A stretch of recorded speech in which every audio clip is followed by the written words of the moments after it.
think this is really difficult work that people do in this profession, and we can be really, really good at that and still find value in the tools that are available to us that help us to do that work better or differently or more efficiently.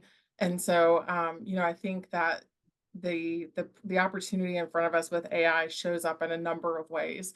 In some spaces, we see that really helping us from a clinical perspective, and we can see examples of AI being used to really support cancer screenings or other ways that support the delivery of clinical care very directly in ways that impact the treatment somebody might receive.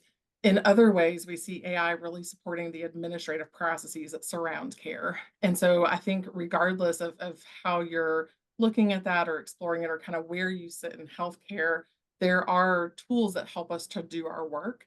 And so I really see this as something that helps us to make hard work easier. And so I think that's kind of what's in front of us here. And there's so much demand for service and such a need for mental health care across the US that I think that anything we can use that makes us better able to serve the communities who really need that care and that support is something that we really ought to consider and at least think about. What are the kind of pros and cons, and how might we use this in a way that best serves those needs in those communities?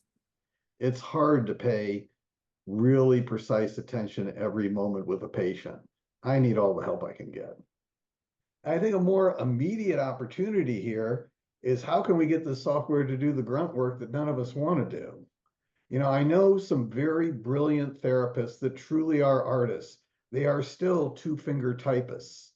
And when they do their notes, they're chewing up time, and their notes are not nearly as good in detail because it takes them so long because they're two-finger typists. I am one of those people. And anything that lets me do that faster and gives more detail than I can do at 20 words a minute with 5 errors per line is going to let me take care of more people. Reality of healthcare today can be almost crushing to some clinicians, especially if they are novice. There's not enough supervision. There are not enough supervisors. And when we get this help, if it's, has been designed for behavioral health and for our purposes with algorithms trained on relevant clients and relevant use cases, I think it can make us be better in our craft.